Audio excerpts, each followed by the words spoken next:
बताए जा। अरे माटी ऐसे माटी आई के, अरे राम माटी ऐसे माटी आई के, अरे की माता चुकाए जा। अभी हमारे परम माता डीडी साहब ने कहा कि यूरिया का तरीका प्रयोग करें, जितना ज्यादा हो सके कि जैविक खाद का प्रयोग करा जाए।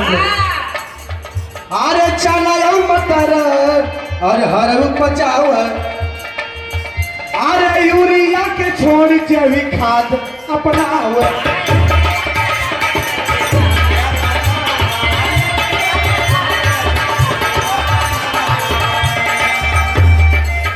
अरे कल्टीवेटर हारावा से, अरे कल्टीवेटर हारावा से माटी पलटाए जा। माटी ऐसे माटी ऐसे की माता चुकाए जा। माटी ऐसे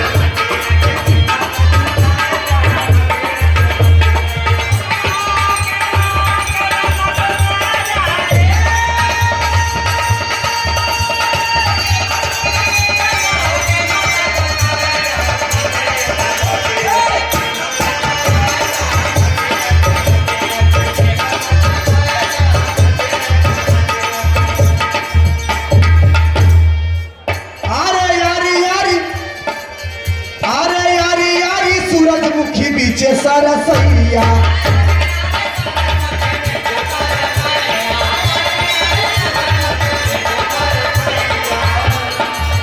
आरी आरी सूरजमुखी बीचे सरसैया। अरे आरी आरी सूरजमुखी बीचे सरसैया। अरे अरसी और से हुआ वो आवा मोरे भैया। अरसी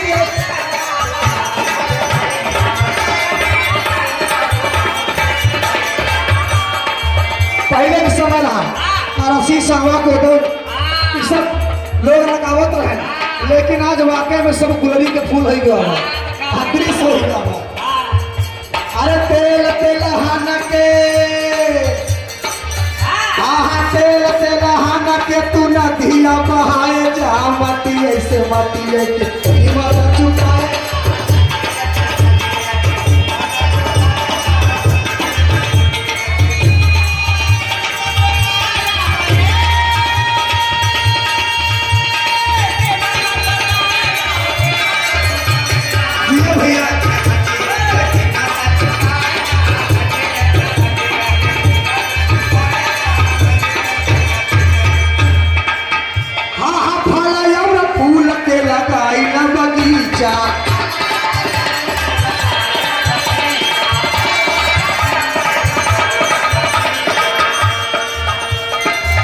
अरे करा देख रेख का पानिया से सींचा।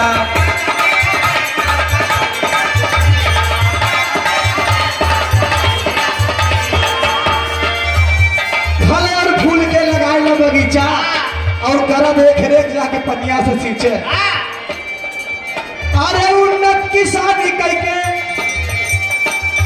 अरे उन्नत किसानी करके रुपया कमाए जा। माटी ऐसे माटी ऐसे कीमत।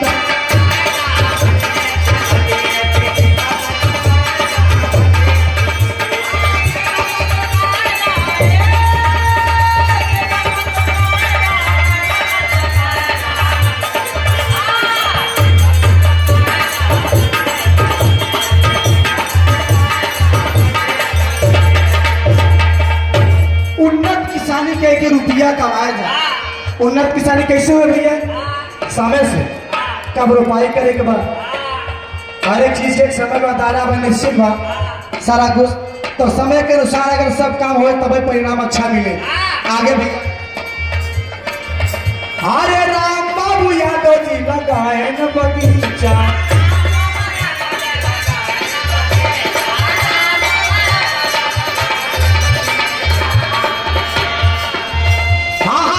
विश्वकर्मा जाके पनिया से सींचा।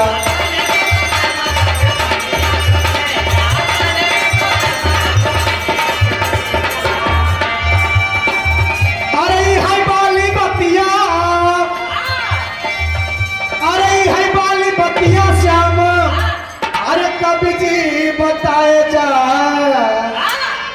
अरे है बाली बतिया माटी ऐसे माटी आई के, अरे राम माटी ऐसे माटी आई के, अरे की माता चुकाए जा।